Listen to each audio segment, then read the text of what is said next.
I think I can get to that. I was trying, but everything keeps shooting at me and bothering me. Aha. Go away, I'm trying to get a feather. Oh, there's a chest over there, too. Actually, before I get up there, there's a bunch of stuff over here. Sigma. Sigma baller. And a regular chest. Oh, you talking about the one that's up in the trees over here? It's... Oh, there's another one? Huh. No, it's on a cliffside. There we go. Feather gut. That was easy. Ah, oh yeah, okay. I just had to find the right route. Oh, hello. That one's gonna be the toughie. What, the one over there? No, the Vision of the Traveler there. Yeah, well, that's what I mean. I saw a little glowy thing and...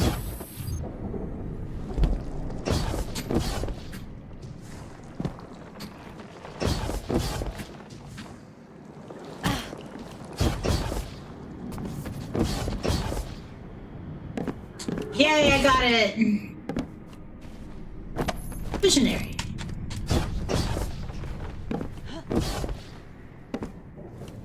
Oh no.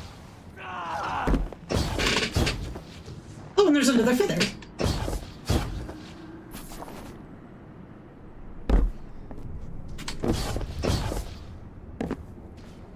I'm still missing some feathers in this area. I don't know where.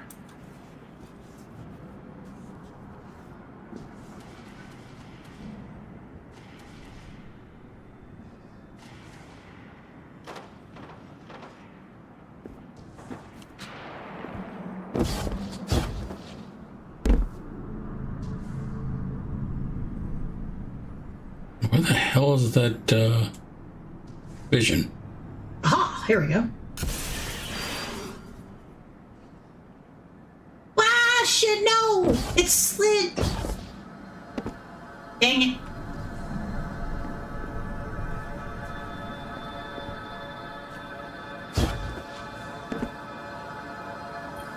Maybe it's over here somewhere. Got it. The traveler's life resonates from this object. Experiences I There can we go, there's a feather over here too if you got try to it. interpret, That's the one. I got that one already. Okay. but at peace. I am giving away pieces of myself, slicing them off like fingers from a hand. They're ghosts. With each one created, I lose a part of myself. A sacrifice of faith and a hope against hopelessness. They are like stars in the night sky. Constellations of my martyrdom. I'm sorry, but Micah sounds like she's stoned. Okay, so I'm not the only one who thought that. I don't know why they picked that particular actress. She doesn't really... This is brought to you by Quaaludes. Yeah, I know. She sounds like she's stoned and... There's a theory among ghosts. I think they were Isn't trying to go really for like reading a... the lines with very much emotion. It's just like a high school reading the, when you're in English class and like, okay, so and so read this passage here, you know. A reunion with our creator. How did PJR put it? The way that Russian students used to speak English during the Soviet era, they used to speak English like American students spoke Latin. Gallia in tres partes. It's nice to think that perhaps all the ghosts we've lost, Sagira, Sundance, Taj, I kind of get what they were going for. They're trying to go with that worldly traveled, like softly spoken shepherd type character. Yeah, but the raspiness and everything makes it, and kind of the deadpan tone some of the lines have. It goes from that to just kind of like she's stoned. Yeah. Okay. Yeah, it comes out fully as the I picked the wrong weeks to stop sniffing. It's one of those, these edibles ain't shit type of voices. I gotta figure Honestly, weirdly enough, it reminds me a lot of Lakshmi too, as well. You know? Although I think Lakshmi was trying to sound creepy. Given the lore that we now have about Lakshmi too, that makes sense. Yeah, I mean, I kind of... There was something off about that particular, about her as well, but I think that's what she was going for. I think she was trying to sound like, make Lakshmi sound really creepy, and it worked. And Lakshmi was a really creepy character, so, turns out, so... Yeah? I don't think Micah's supposed to sound creepy. Yeah, no, I don't think so either. There are some lines that are definitely better directed, it seems like to me. But some of the dialogue for like the ghost quests and stuff is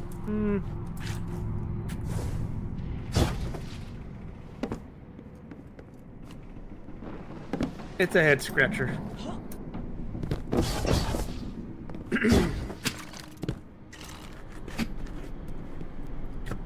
Ugh.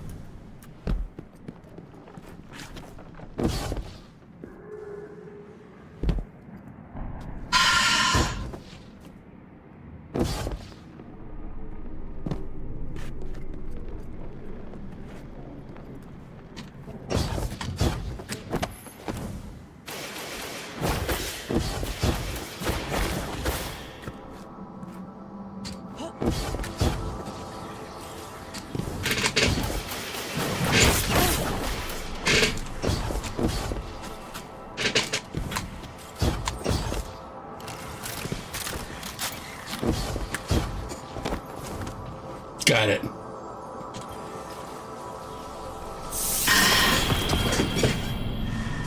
What were you... Oh, okay, the one I had gotten. Huh, I thought that was the one you said, hey, I got it, no problem. Nope, that was the other one. That's probably one that I haven't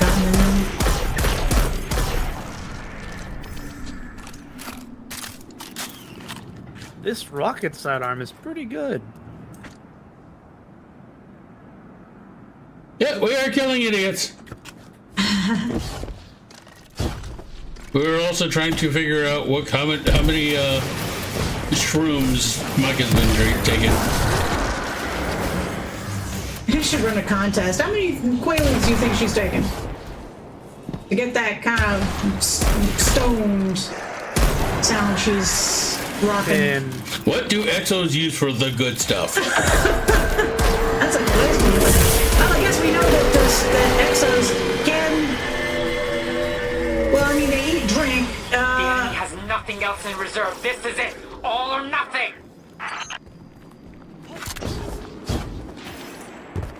here we go, the last assault. Crap, I can't get up in that tree. I guess that's the one you were going for, is trying to get in the damn tree. Oh, well, I guess I better focus on...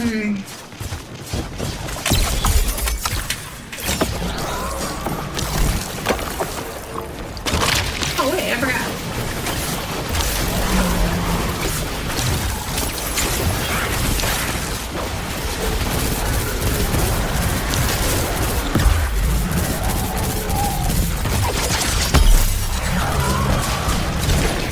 Let's just unicorn your ass.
Aha! Oh, the volatile thing, okay.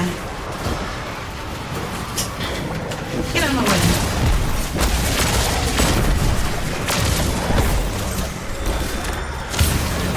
There we go.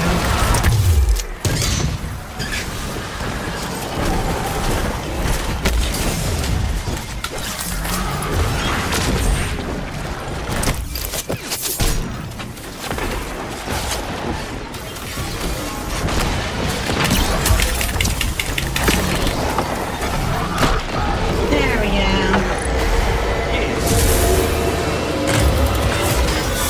Hooray! Purple shit. Awesome. Yay! The traveler's wounds heal as the witness's blight is pushed back. Such a feat gives me hope for the reclamation of Torobatl. Is that your end goal, Empress?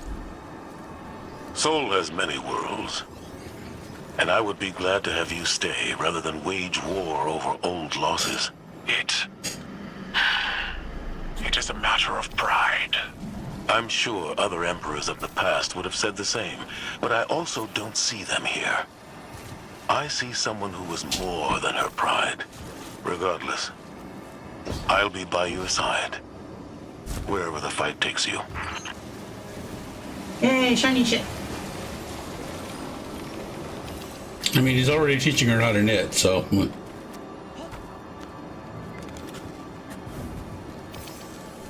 And it looks like Kyle, like me, struggles with. It's like, oh my god, another dropped stitch. Not another one. What is this Pearl 2? What happened to Pearl 1? What? Knitting turn. Oh. Knit 1, Pearl 2, knit 1, Pearl 2. Well, usually it's like they come in like if you're doing like knit pearl is a ribbed pattern. So ribbing on stuff will there will be like one knit 1 pearl 1, and it usually means like okay when you're knitting like knit 1 or knit 2 pearl 2, it basically means like knit 2 stitches and then pearl 2 stitches. Ah. And pearl is basically reverse knit stitch, or it's a knit on the other side. Okay. Gotcha. So that's why it looks ribbed, is because yeah one side is the you can see the little knits and then there's the reverse side. Okay.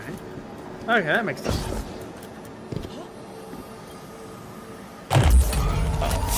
Yeah, because I was and then you're getting to lace where it gets really complicated.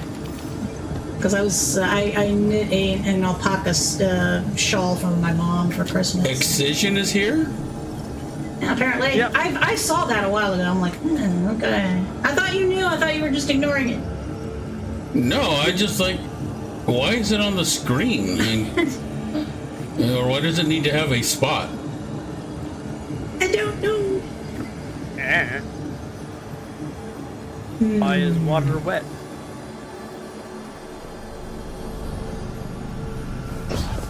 Well, technically, water isn't wet. It just has the properties of that. Don't you start this with me. Math is math. Math is math. Well, it's technically chemistry.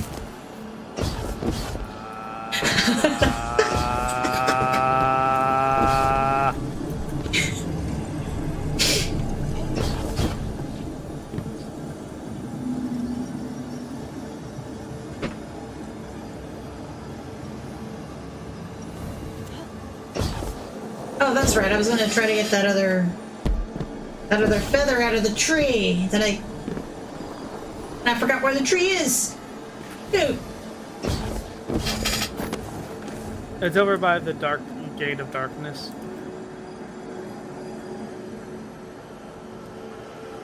Oh, I just noticed that this big tree in the middle is like the Tree of Silver Wings? Yeah. That's such a pretty tree. I was so sad to see it go away. I'm like, no, bring back pretty white tree. The wing of silver trees.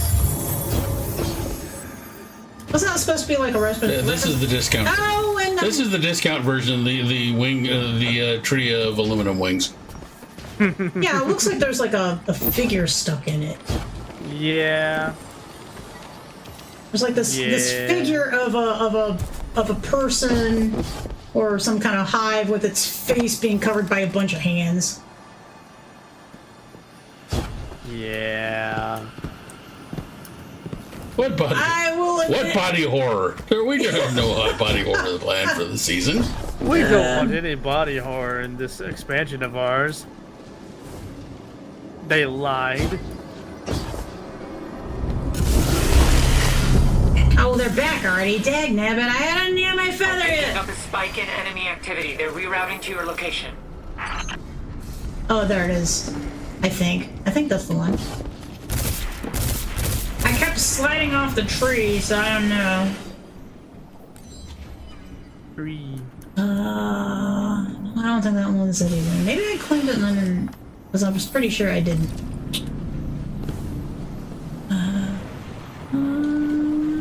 I didn't let it. And then shit. Wish I had Icarus Dash. Because then I could get it.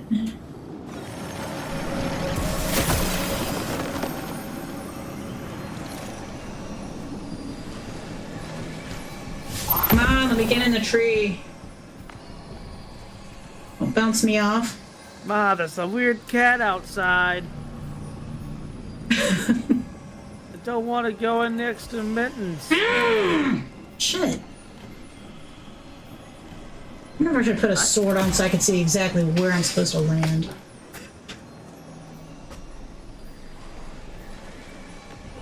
Oh. Aha! There we go. Got it! What is shooting me? Stop that.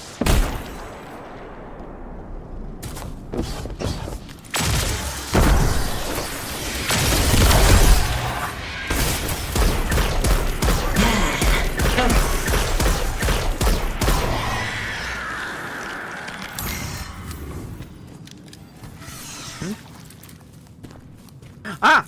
Feather! I think that's the last one.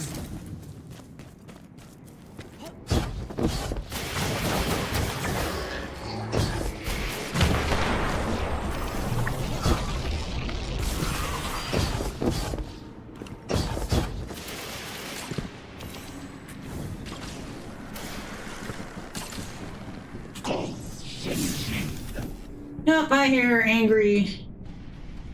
I hear angry. Where are you at, angry? Shut up. Dang it, it's not the last one. Never mind. Oh, they mess with your minds. My brain. My brain.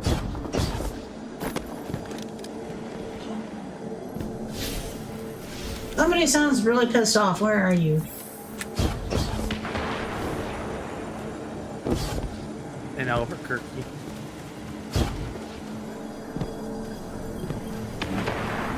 I guess he's saying like, whoa.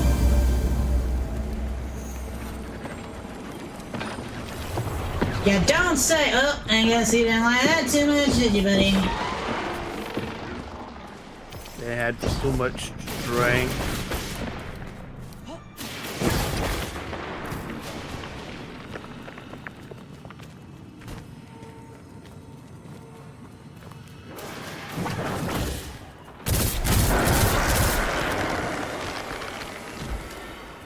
Go.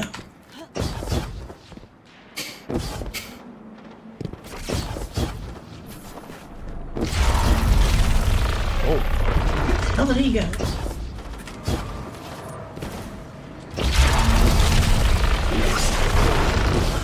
Aha! There we are.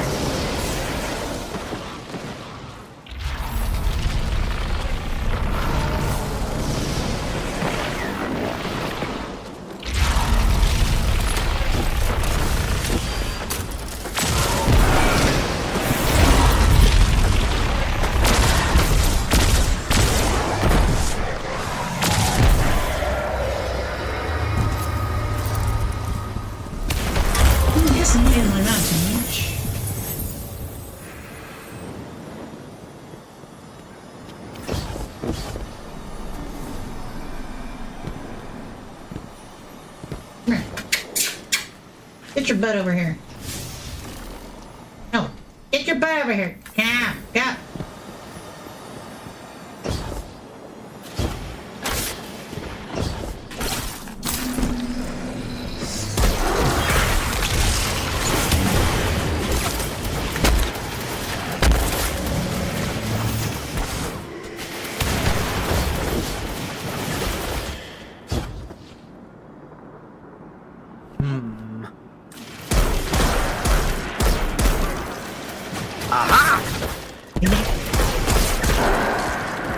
Good door.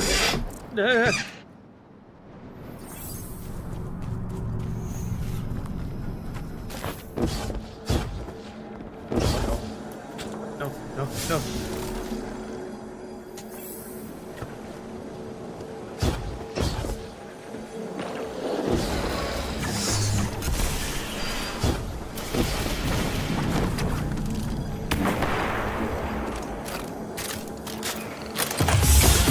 The last one?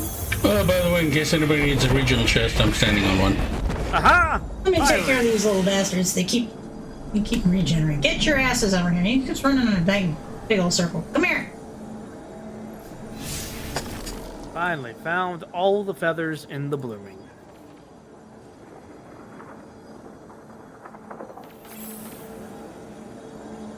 $34 total feathers down. Only. Ah, there we go. One more to go. Big creepy dude down.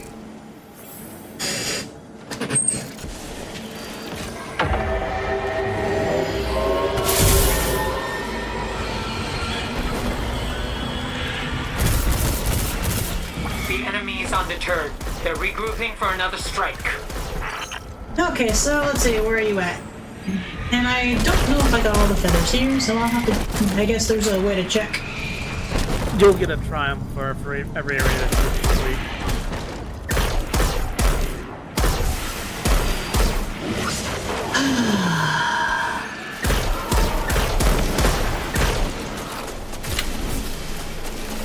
Not even showing up on the... Oh, you're up in the tree. Okay, that explains it.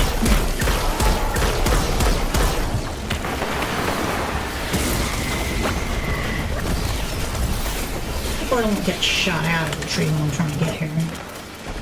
That's always pretty annoying. Aha! Yep, there it is. Yay!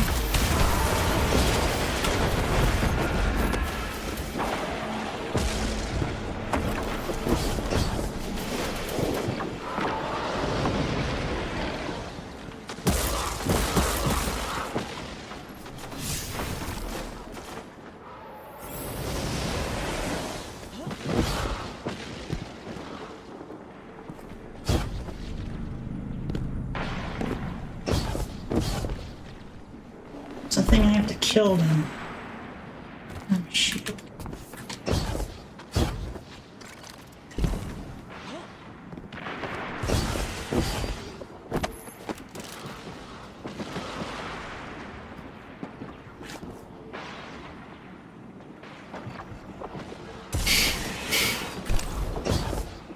Guardian down. I guess I'm not going to piece of it. So I'm trying to find the damn feathers.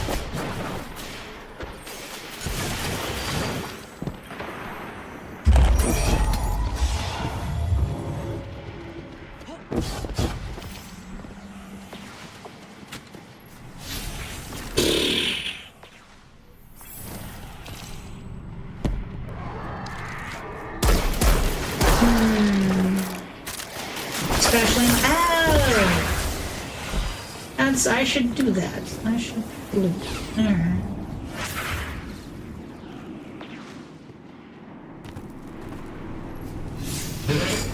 I need special ammo.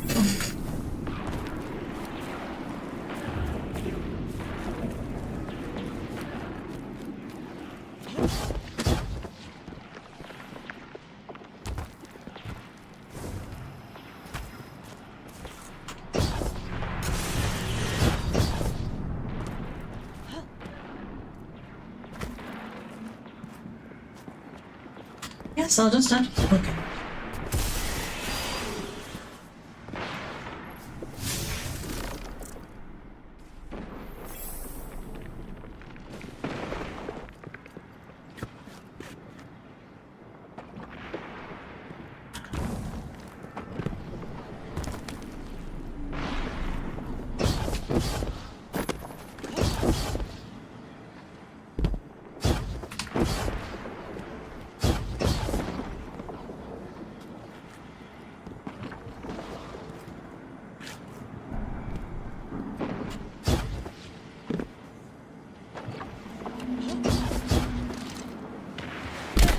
Okay, there's a height limitation.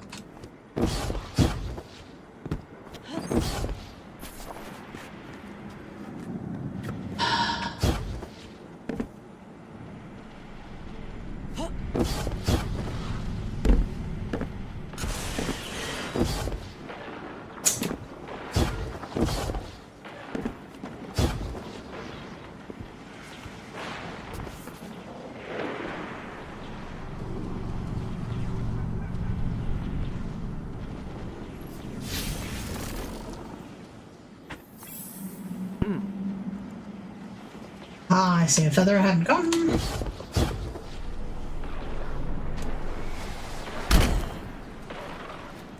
Which means it's underground.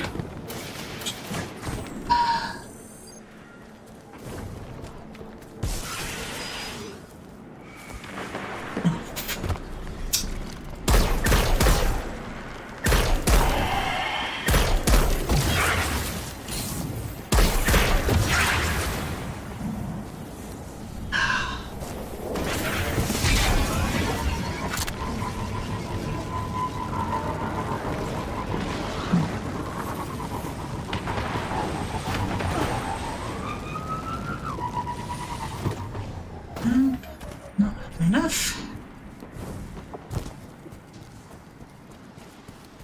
Man, how am I supposed to get that one?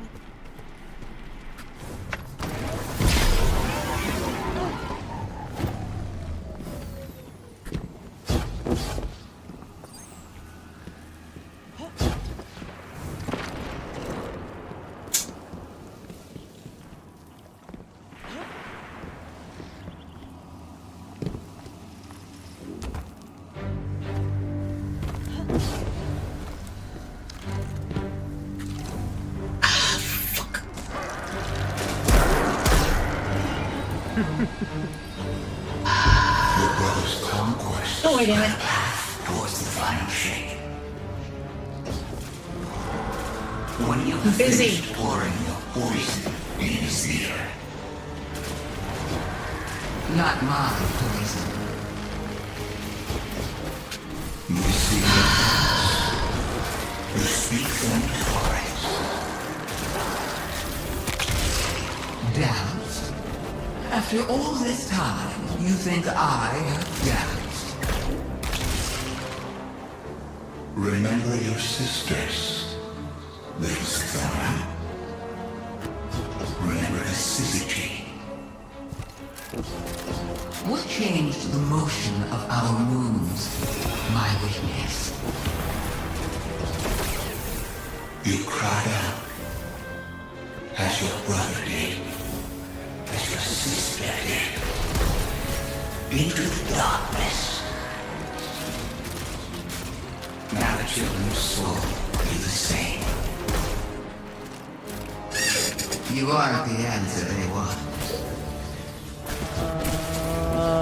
We are the answer they seek. Where am I going? What am I doing? I don't know.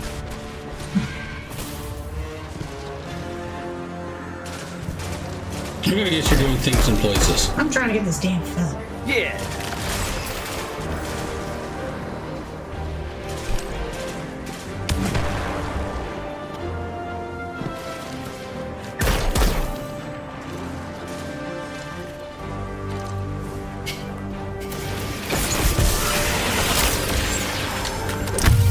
You know, I wonder if the floating triangle and sphere blocks might be something to do with tessellation. That isn't our knowledge. That's my guess. Yeah, that's the most plausible.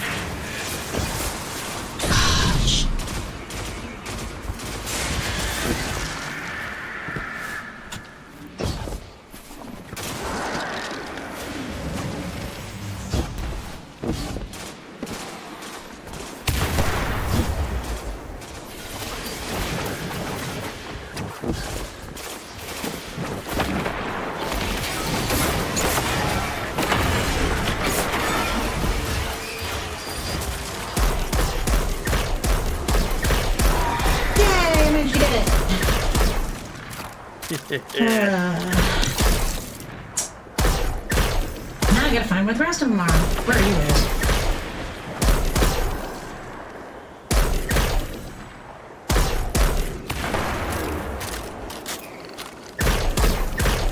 Nowhere near me, it would seem.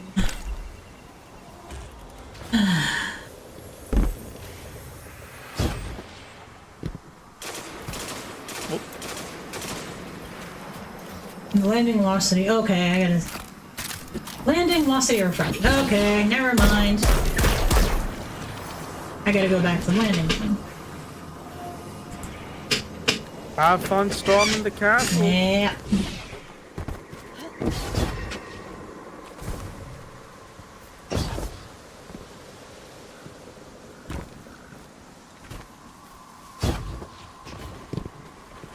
My eyes peeled for any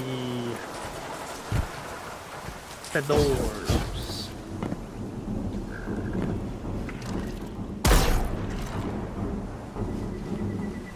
Oh, this sidearm seems to hit like a hand cannon, honestly. I'm not gonna complain.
There we go.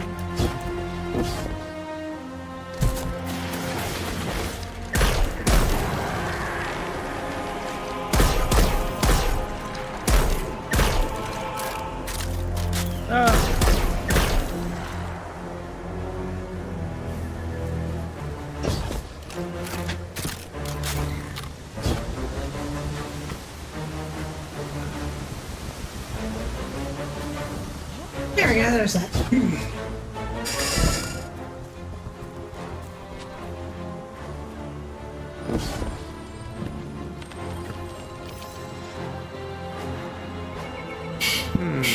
That seems...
There's over that ball.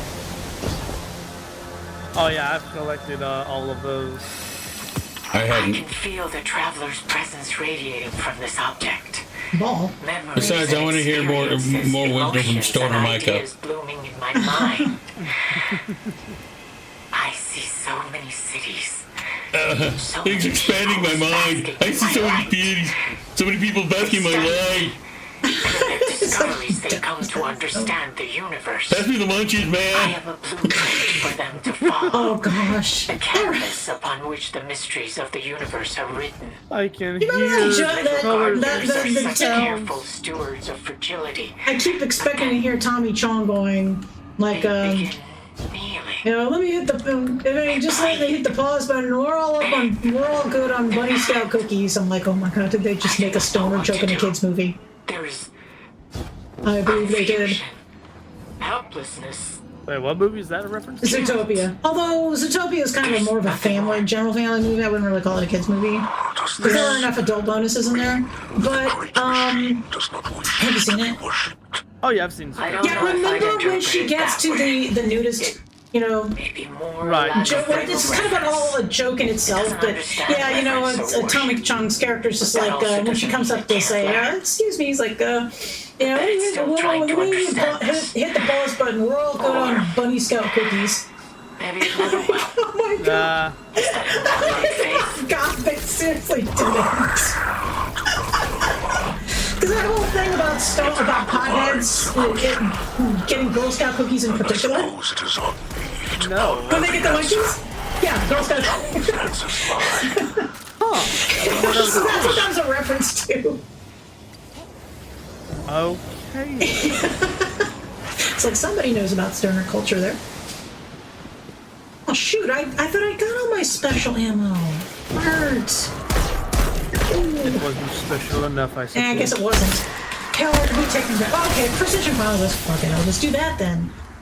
I've been killing them with enough power blows. Oh wait, no, where was it exactly? It says in the Pale Heart. Okay, taking combatants with. Alright. Or I guess I could just go back to using my wall again! And I think I'll do it. You thought. I thought wrong.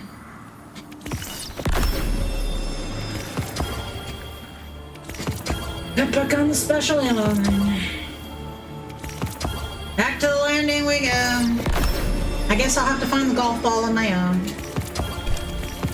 I just jumped over here because I had a lot of shit to get rid of. You don't have to do that for my sake. Well, I just wanted you to help me point it out. Although I've been. He knows where the golf ball is.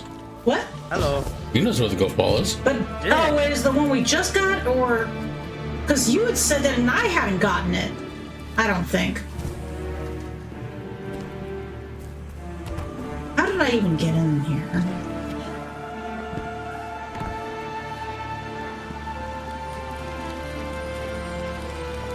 Where the hell is the entrance?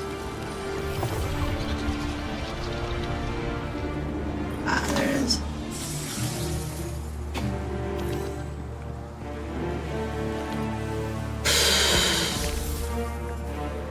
Hang on, I'm about Well, I to go guess do I'll have to find it on my own. Fuck it. Where are you? Landing. Ah. The one in the landing is right there next to the entrance. Like right next to the landing zone. If you take a left and right from when you spawn in to the edge of the little cliff there, it's right there. Yeah, I guess I'll just like teleport back, and then.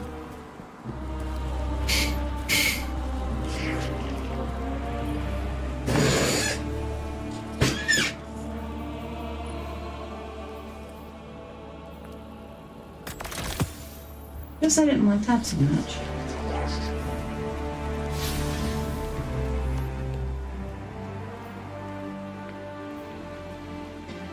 Okay. And you said it was the left?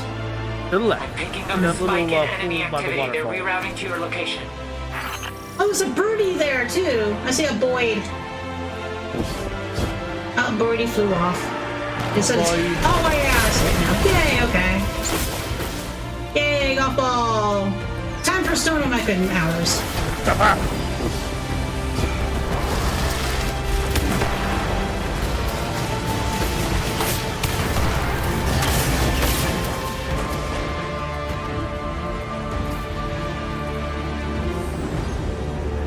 By the way, if you haven't gotten the regional chest over here, I can show you how to get that. Oh yeah, that one I found by accident. That's like a jump on top of things.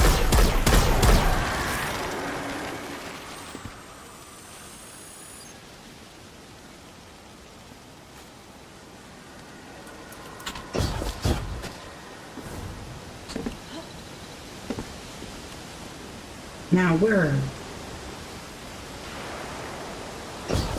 Okay, you're right.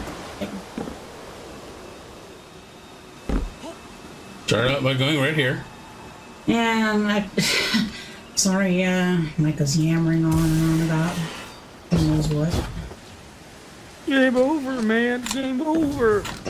Yeah.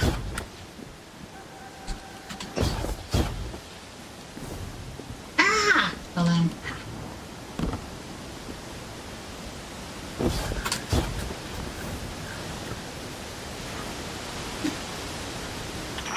This place is fouled by a witness.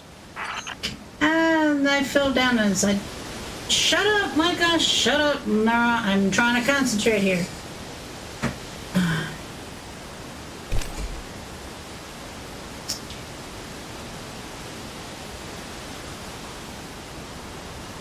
Okay, now that's how we shut the fuck.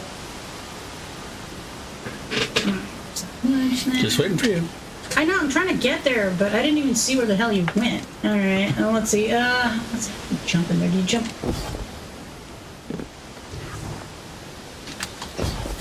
Nope.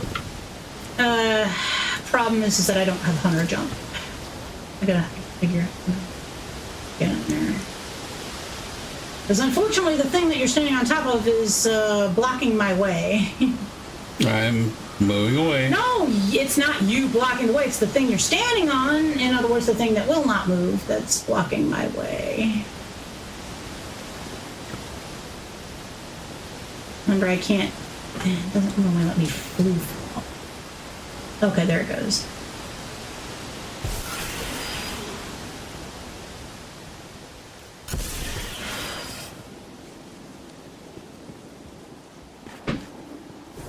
And go, yay, I lost encryption bits.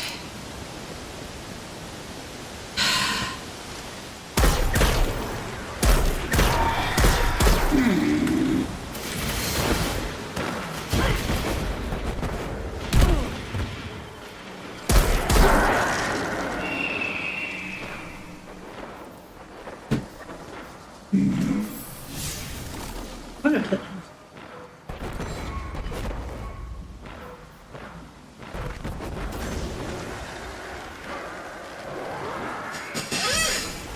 Hey, stop shooting me, bitch. Oh, crap. Guardian down. It's the fall. Fall armor. Fall knocked me down to 1, and then the enemy cherry tapped me. Alright. Oh no. Screw you. As you.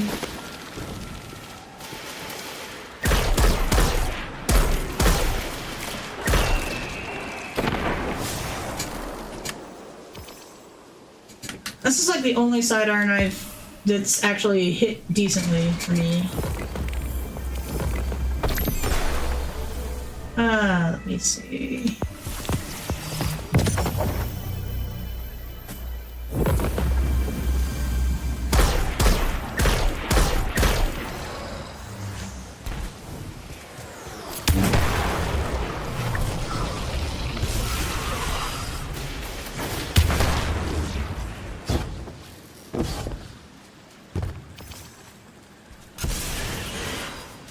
Oh, there's nothing in the cave.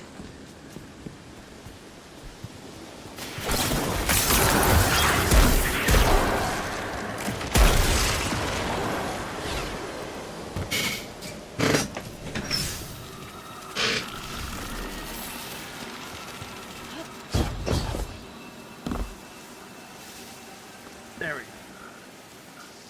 Crystals destroyed.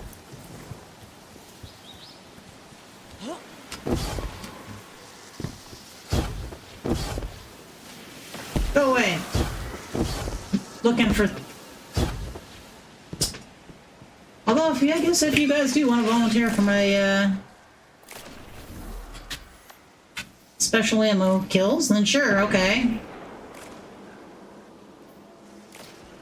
Special ammo time.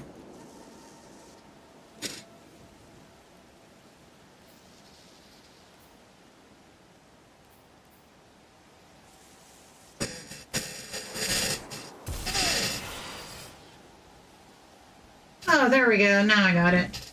Now what are we gonna do next? Impasse. Oh, shit, whatever.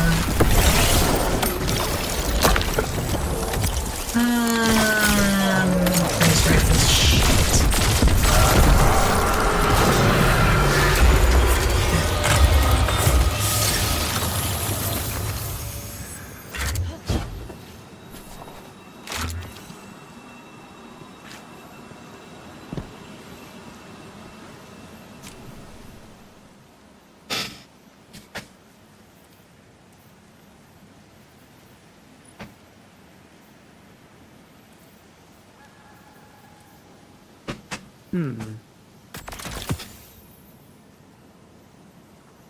I almost wish I had a Star Commander back. And I was like, dang it. What? What the? Oh no! Well, that annoys me that they discontinued the PC version. Yeah. How did you get disconnected? Because I My need to game get. crashed. That's not Yeah. Because good. Oh shit! No, that's just good. I guess that was a good thing because I got to call it a night. I am headed to the tower.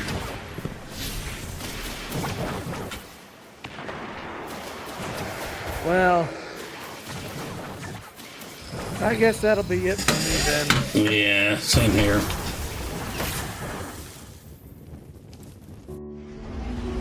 That kind of sucked. Yeah.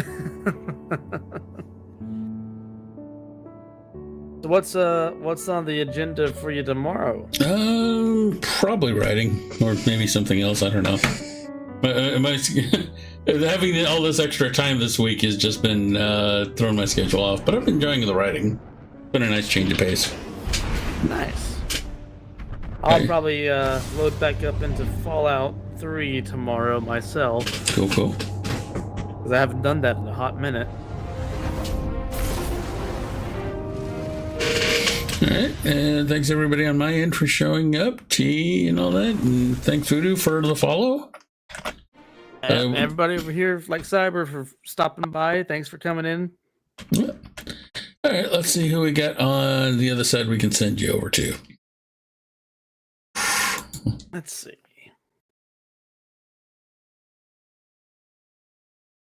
It is with a heavy heart that I inform you it is no longer Wii Shop update day. Okay, whatever. That's the way it goes.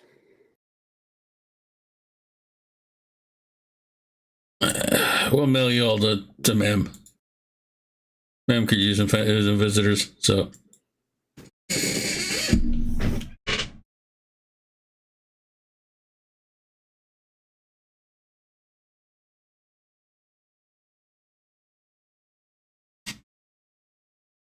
Sounds like a plan to me.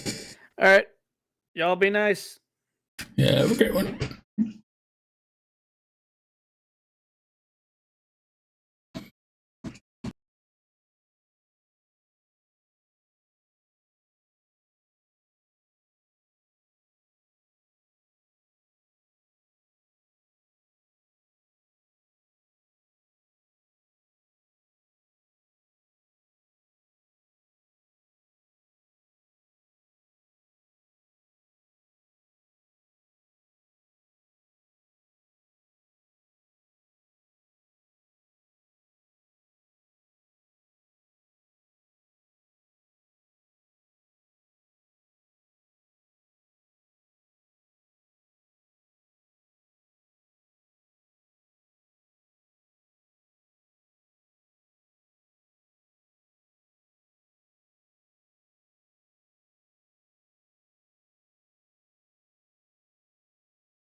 playing D2.